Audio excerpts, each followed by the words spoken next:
The Milwaukee Bucks win streak ends at 3 after a blowout loss to the Raptors. So the question is, what's more real?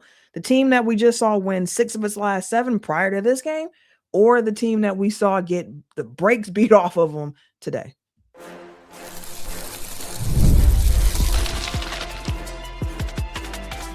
You are Locked On Bucks, your daily Milwaukee Bucks podcast, part of the Locked On Podcast Network, your team every day.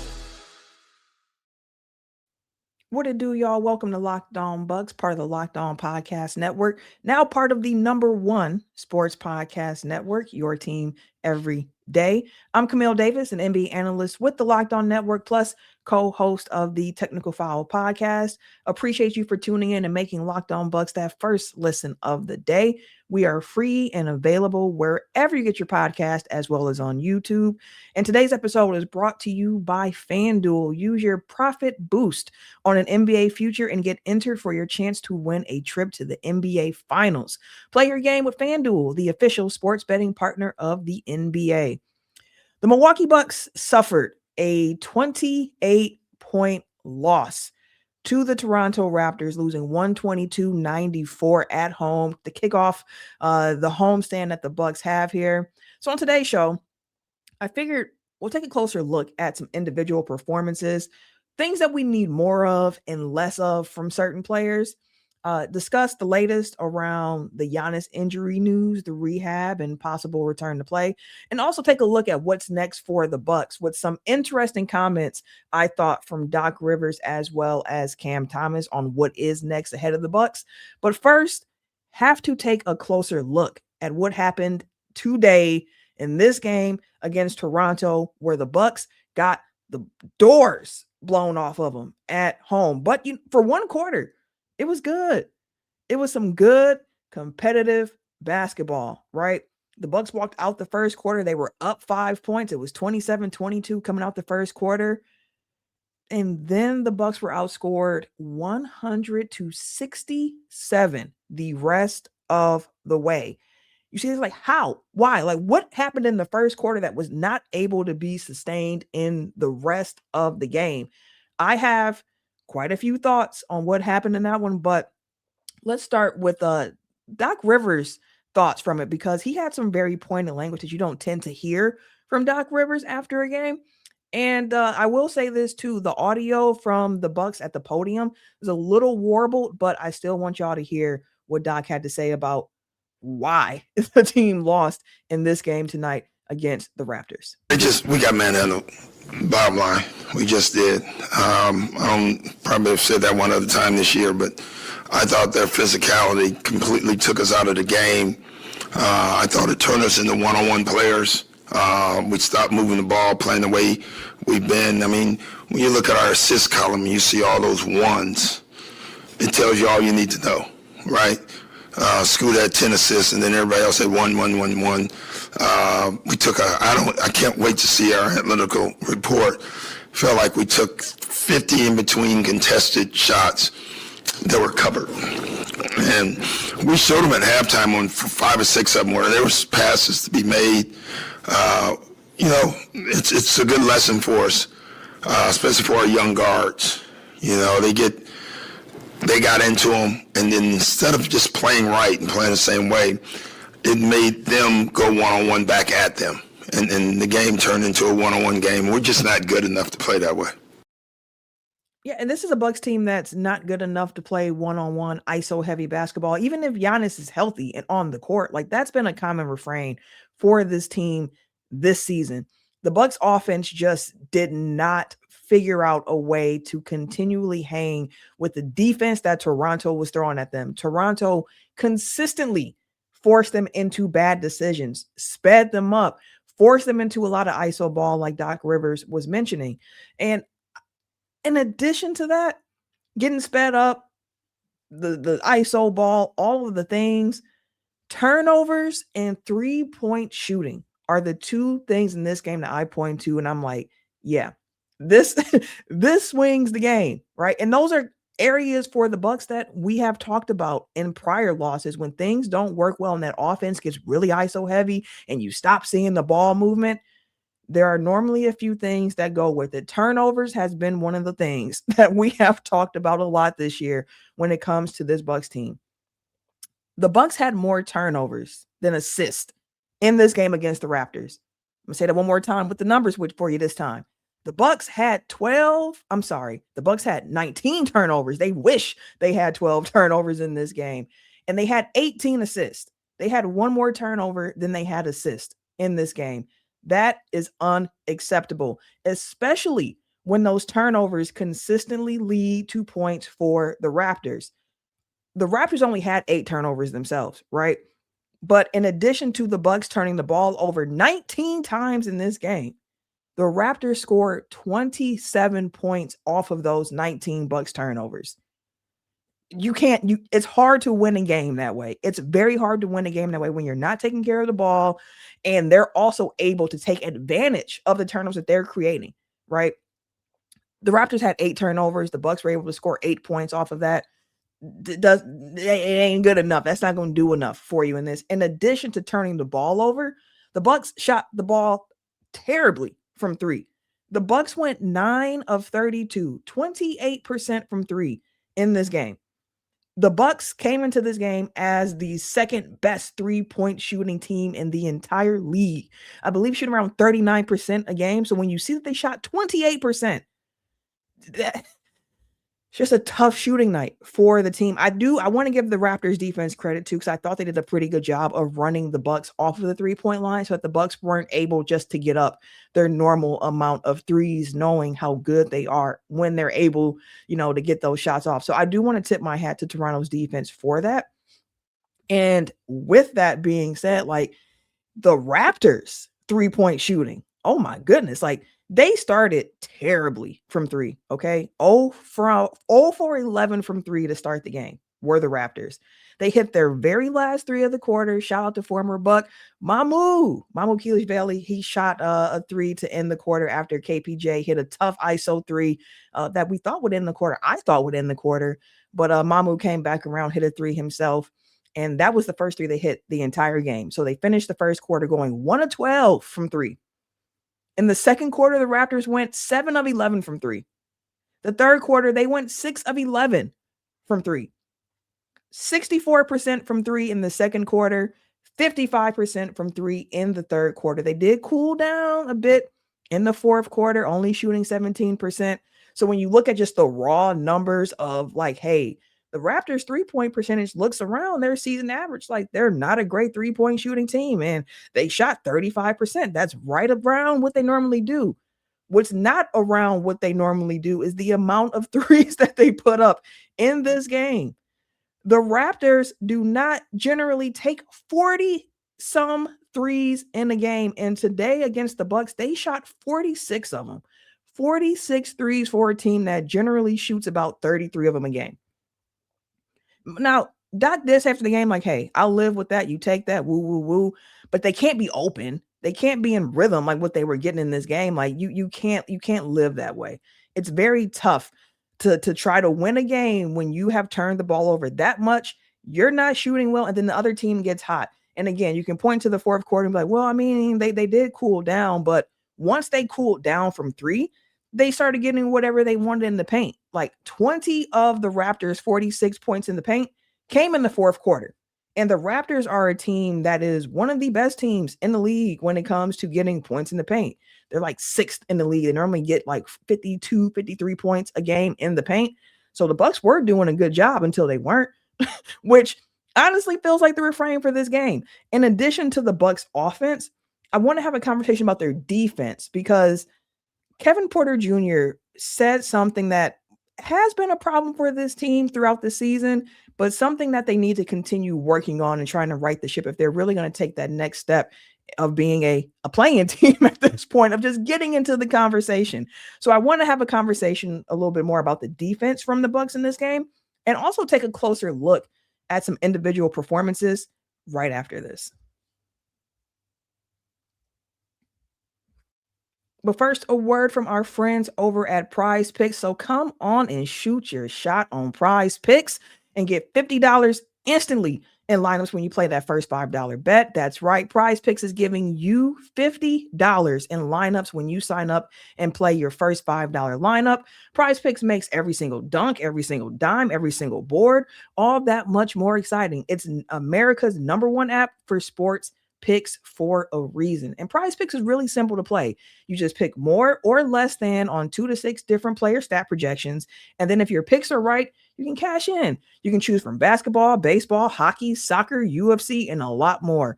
Plus, they have features like early payout and flex play. So you got options while the games are all still happening. Download the Prize Picks app today. Use the code LOCKEDONNBA to get $50 in lineups after you play your first $5 lineup. That's code LOCKEDONNBA to get $50 in lineups after you play your first $5 lineup. Prize Picks, it's good to be right. And please remember to gamble responsibly. Shout out to all of y'all for listening to Locked On Bucks. Time's valuable. You can't get that back. So when you spend it with us every single day, we appreciate it. And again, thank you for making Locked On that #1 sports podcast network. Why don't you come on and enjoy our Everydayer Club as well? You already listen to the show every day. So come on ahead and get Locked On Bucks with no interruptions, no ads, plus a members only Discord. And it's all for $5 a month or $50 a year. So head to lockedonbucks.supercast.com or check the show notes to learn more and come and join us, because there was a conversation happening in our Discord during this game that just kind of made me think a little bit about how I process the game, right?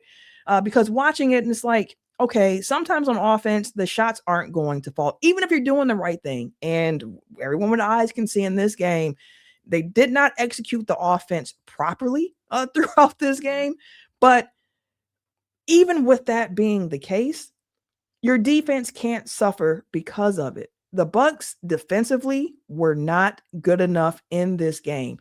It looked like the game plan was to send doubles at Brandon Ingram and force the ball out of his hand, make someone else beat you on a night where there's also no Scotty Barnes. And the Raptors were able to figure that out. Like Emmanuel Quigley, he got hot. He started to carry along the way. I mentioned that Kevin Porter Jr. said something that kind of stood out to me, and it was about how the offense can affect the defense and how that can be a thing that cannot happen for this Bucks team to try to hit the goals that they have set for themselves internally going forward. Honestly, I think we're getting good shots. I think we kind of got down on ourselves when we wasn't making them and they were making theirs, and it kind of had influenced our defensive intensity, and we can't have those lapses. We've been working hard. That trait has been out of the picture on these last 10 games, so we just want to continue to play through our mistakes and play through, if the ball's not going in. But I would just say our offense became an influence on our defense. And you can't do that when it's already a tough matchup against a team that's going to be switching everything. When teams switch everything, a lot of times it's easy to fall into the ISO trap of just trying to beat the guy in front of you, because if you're trying to hunt the mismatches, well, on a team like the Raptors where there aren't that many defensive mismatches, it's tough sledding, right? It's tough sledding. So even if that is happening, your defense has to fuel your offense. Like in the third quarter, when the Bucks came into the third, I believe down by 9 points at that point, there was a point where they got it back to a 3-point game. And what helped fuel them to get that game close again was not just the shot making happening, but it was the defense leading to offense. The Raptors called a timeout when it was a 3-point game, and they rattled off like a 10-0 run themselves after that and really put the game out of hand after that point. But for this Bucks team going forward, defensive intensity, defensive effort cannot wane if shots are not falling. That's a lesson for the young guys on this team to learn as a collective that they have to lean into. They can't let the emotions of the offense affect the defense, because sometimes you can do everything right. The process can be right. The ball movement can be right, and you can still miss the shot. You can control what you do on defense, though. And again, hey, sometimes they don't make the shot, but you got to make it difficult for them. The Raptors had too many wide open shots in this game. And I think that has to start talking about Ryan Rollins, right? Because Ryan is the best perimeter defender on this team at the guard position. And I felt like too often he was just getting washed on pick and roll coverages. Like he was going under, IQ was shooting, whoever it was, like it just wasn't good enough. Ryan Rollins had a terrible first half of play in this game. I did think he was better in the second half. He was better in the second half. He went 2 of 9 for 9 points in the first half. And then in the opening of the third, during that stretch I mentioned, where the Bucks were able to get it back to 3 points, he played a crucial part in that. He scored 5 of the points himself. AJ Green also had a crucial part in that, had a little steal during that little run that they had. But overall, not a good enough game from AJ Green either. Like, there's so much conversation around AJ Green and his role and why is he playing, and if he's not making the shots, then what is he good for? And when a shooter isn't making their shots, the thing that you don't want to do is for the shooter to stop shooting, right? You need them to continue to shoot, and you need their gravity to create for others. And at times in this game, the spacing for this team wasn't good enough. It was too much clutter, especially for a team that's looking to switch everything, kind of collapse on ball handlers. They were pressuring so much in this game. Like, you do need the gravity and the spacing that AJ Green can provide you, but only four 3-point attempts. Again, Toronto did a really good job of running guys off of the line, but the Bucks need to do a better job of getting some different actions to create different movement. Like, if they're switching everything, pick and roll, dribble handoffs, and that's not working, you need the spacing to be right. You need some back cuts happening. You need some things to try to get the ball, get some easy buckets, right? But AJ Green wasn't good enough. And for AJ, in addition to the shooting, sometimes I'm like, hey, he had a good game rebounding, or he had some passes that really impressed me. That wasn't the case in this game for AJ Green. 1 rebound, 1 assist, 2 personal fouls, 1 of 6 from the field, 3 points in 26 minutes. The Bucks just need more from AJ Green, right? You can't have that. They need more from Ryan Rollins, right? He led the team in shot attempts. That's whatever. But more than anything, like, the defense has to be there for Ryan. Like, he has to. He had an amazing chase down block that I was like, yes, that's what I'm talking about. But point of attack, just being solid, he has to be better in that regard. Shout out, though, not all negative, not all doom and gloom. Shout out to Kevin Porter Jr., because I thought that even with all of the ball pressure that the Raptors were throwing at the Bucks, he was the one guard on the team that just, it did not phase him as much as the others. Like, he was still able to get out there and create, finish with 21 points on an effective night from the field, 8 of 11 from the field, 10 assists. 10 assists for KPJ when the Bucks as a whole only had 18 assists, and 10 of them were from Kevin Porter Jr. Kevin Porter Jr., he gets the gold star in this game. He was great. He was great in this game. A welcome back to Miles Turner, who returned to the lineup after missing the last 2 games for the Bucks, one before the All-Star break and then the first game after the break against the Pelicans. But he came back in this game, 25 minutes for him, 14 points. Thought he had a stronger first half than the second. But just, again, 2 of 7 from 3 from Miles Turner in this game. All the misses he had came from 3, 4 rebounds. Need a little bit more. Need a little bit more from Miles Turner. Need more from Kyle Kuzma. Only 18 minutes played for Kuz, but 3 points, 4 rebounds. Like, again, if we're going to do anything, we need you on that glass. We need you to be doing something to help contribute to this team, moving the ball, getting the assist. And one could point like, hey, they were missing shots, so that's why the assists weren't there. But again, it just was not enough overall ball movement for this team, and not enough scoring punch for this team off the bench either. Cam Thomas, he came in and did what Cam Thomas do. He had 15 points off the bench, led the bench in scoring, was the 3rd leading scorer for this team behind Ryan Rollins and Kevin Porter Jr., who both had 21 points. Cam came in with 15 of his own, 3 rebounds in this game, an assist, 2 turnovers, but Cam did what he's supposed to do. Take the shots and try to get something going with that offense. What did surprise me is that Ousmane Dieng, 15 minutes, and like half of that was in garbage time.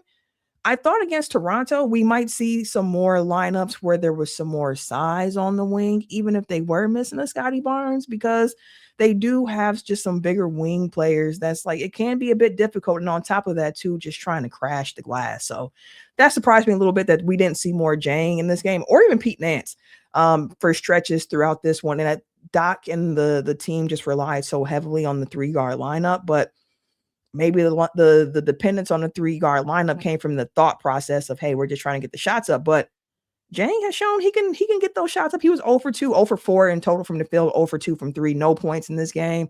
Did have 5 rebounds, but 3 turnovers in this one. So just not enough from really anybody outside of Kevin Porter Jr. and some of the second half effort that we got from Ryan Rollins in this one. The Bucks have to be more solid. They just have to be better. Like, the Bucks are going to be at their best when you have the games where they have at least 5, 6, 7 guys. You know what I'm saying? Like scoring in double figures where the ball is moving. And we didn't get that today. So we did get a little update though on Giannis's health. Plus, taking a look about what's next for the Bucks, some upcoming games, some things to consider. And was this game the real Bucks, or was what we saw the last few weeks the real Bucks? We'll talk more about that right after this.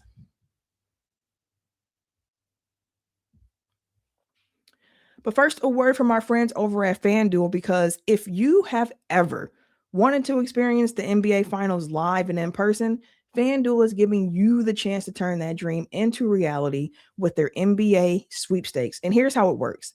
Use your profit boost on any NBA future, and you will automatically be entered for a shot to win an NBA Finals trip for 2. That's right. Tickets, flights, the whole experience. And if you're already looking at the board and thinking about which team can make a deep run, this is the perfect time to lock that in.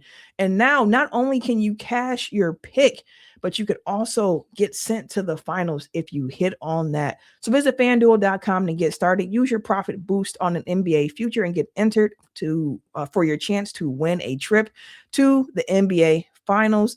Play your game with FanDuel, the official sports betting partner of the NBA. And please remember to gamble responsibly. This show is also brought to you by TurboTax, because tax season doesn't have to take over your life. This year, TurboTax is making it easier than ever to just hand things off and move them on with your day. With TurboTax full service, you can have your taxes done for you by a trusted local expert from start to finish without the stress or the guesswork. So instead of spending hours trying to figure out forms, you can actually just meet a local TurboTax expert in person or connect online. And they will handle everything from your W-2s to self-employed forms, and they will work to help get you every single deduction. It's a huge time saver, and it gives a real peace of mind knowing that an expert is handling it. And for a limited time, you can have your taxes done by a local TurboTax expert for just $150. That's all in, if a TurboTax expert did not file for you last year. So just make sure you file by February 28th to take advantage of that deal. Take taxes off your plate and get back to your life. Visit turbotax.com/local to book your appointment today. All right. Some Giannis news. We did get some Giannis news. And Doc pregame, he was asked, like, hey, what was Giannis able to do on the floor during practice yesterday? And Doc said, we were in the gym and he did some 3-on-3 stuff, some 4-on-4 live. So that was good. And then he was asked, like, so what's the chances of Giannis being able to play during this 4-game homestand? And for that, Doc didn't really have an answer. He just kind of said, I don't know. I don't ask them questions. I'm surprised he didn't hit us with his normal, I'm not a real doctor line. But based on those comments, based on what we heard Giannis talk about himself during the All-Star break about what his return to play was looking like, the next box for Giannis to check will be live 5-on-5 basketball. See how he responds to that, and then see him get back on the floor. So hopefully it's soon. There's no guarantee that it's during this homestand, but if you just look at the steps that he is taking, you can see that it's getting close for the return, which is great news, because I don't think that tonight's game alone is an indictment on what we saw the Bucks do since February 3rd. Really like when the month started, outside the first game of the month, which was against the Celtics that they lost. That's when the Bucks started the winning ways. And then you had the trade deadline coming past, and the team felt like it was playing with a different energy, a little bit freer. You had some new additions, on the team. And it was like, okay, are the Bucks building something? Are we seeing something from this team? So I don't think that this game alone is like, hey, everything that we just saw was fraudulent. It's unreal. It's not right. This is who the real Bucks are. I don't subscribe to that, because the honest answer is we don't know what the real Bucks look like until Giannis is on the court, because this team is so constructed around the idea of Giannis being the central star of everything that's going on. You really can't tell until he hits the floor again. But with that, the thing that I've seen from the Bucks during the stretch that has encouraged me the most is just the ball movement, the play. And they did not do that against the Raptors. You saw them fall into the old bad habits with the ISO ball, and they can't do that. So while I don't think that today's game against the Raptors is like proof that everything was fraudulent beforehand because of who the Bucks were playing or whatever the case may be, I do think that the next few games will tell us about the true ceiling of this team once Giannis does come back. Because they do have a home heavy schedule here, but the next few games that they have are against some good comp. So we're really going to see where this team stands, right? Doc Rivers was asked about this after the game, because the Bucks' next game, Tuesday night against the Miami Heat, another team that has a top 5 defense, another team that's going to be very difficult to play against because of how they play defense, right? You cannot fall into those bad habits against the Miami Heat. Doc Rivers was asked about this upcoming game and, if this game against Toronto showed some flaws that the team needs to address, so on and so forth. Doc was short with his response and also pointed with his response. So check this out. Miami is also a top 5, 6. So I'm not worried about any other team. This is a one-game thing, so I'm not going to worry about the next game. This is a one-game thing. So one-game thing, according to Doc. One-game thing. I hope that's the case. We're going to see if that's the case on Tuesday when the Bucks take on the Miami Heat. But I also found Cam Thomas's answers about this pretty interesting, because he talked about what the Raptors did to kind of, speed them up, slow them down. And then when asked like, hey, well, here come the Miami Heat who do similar things. What do you as the Milwaukee Bucks need to do better? Here's what Cam had to say about that. Yeah, we just got to keep playing together. Just keep sticking to what's working. Just keep playing together. It's going to be the same thing. Physical team, good team, well-coached team, so they're going to be ready to play. So we just got to come out here, be ready to go, and just, keep trusting each other and keep playing. And you talk about playing together. What do you feel like was the biggest difference between the first 4 games for you versus today's game? Oh, yeah, we just got sped up. I would just say that. We got sped up, and, it's part of the game. Sometimes it happens. You get sped up, and then, they start switching everything. You get a mismatch, and then they load up, and, you have the mismatch, but at the same time, you still got to move the ball, get the ball back or whatever. Just keep the ball moving, have some flow to it, and, they'll come back to you. But, it's part of the game. We just, wasn't really expecting that, but, they're physical. They like to get up into you, blow up all our actions, but, we just got to execute better. We'll see if they can. Like I said, I don't think this one game says something, but if you see the same things against Miami, against Cleveland, against the Knicks, which happen to be the next 3 opponents for the Bucks, then I will start to be like, okay, maybe some of what we saw was a bit just based on the competition levels. But even with that, this is a Bucks team that we have seen lose those games to quote unquote lesser competition. So like, I still think overall they have taken some steps in the right direction.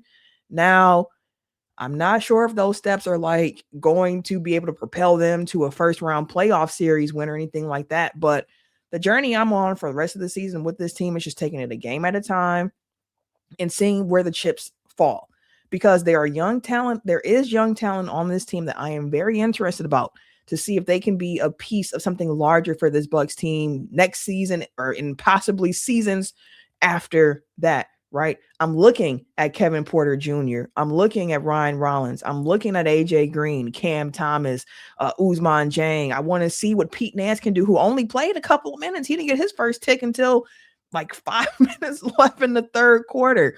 I want to see what these young dudes can continue to do, especially once Giannis come back, whichever game it is that Giannis makes his return. That's when you will really be able to see, hey, what is the ceiling for this team? Because honestly, right now, the vibes that are being built are good, and they're good for this team because they have struggled so much, not just this season, but just historically in non-Giannis minutes. So if they can continue to find something during this stretch here that they were not able to find earlier in the season during similar stretches without Giannis being healthy and on the floor, that is a positive for this team to take forward going with them. So it's all about Miami right now.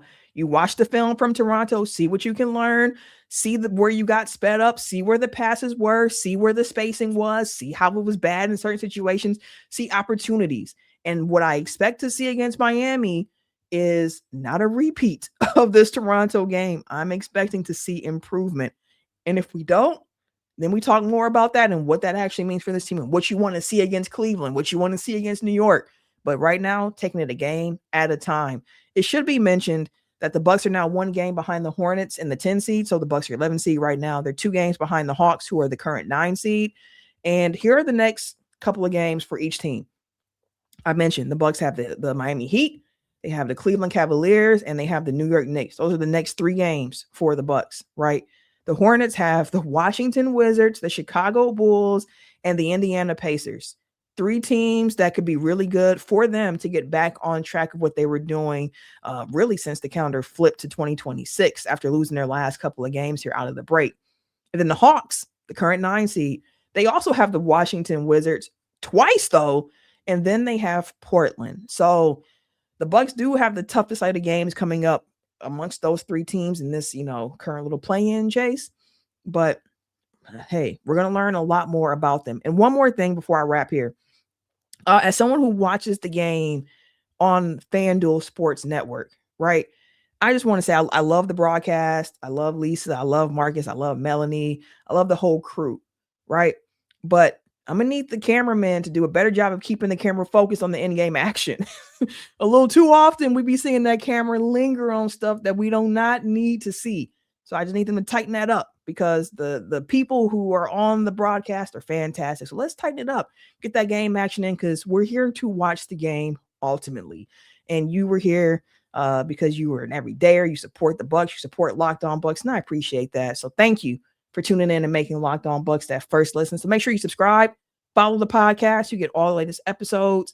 And make sure you check out the Everydayer Club. Again, built for those of you who never miss an episode, the real Everydayers. Come get the podcast ad-free and join the members-only Discord, which gives you access to a Locked On Bucks channel, but also just all of the Locked On. So you can pop in different rooms and see what they're talking about along the way.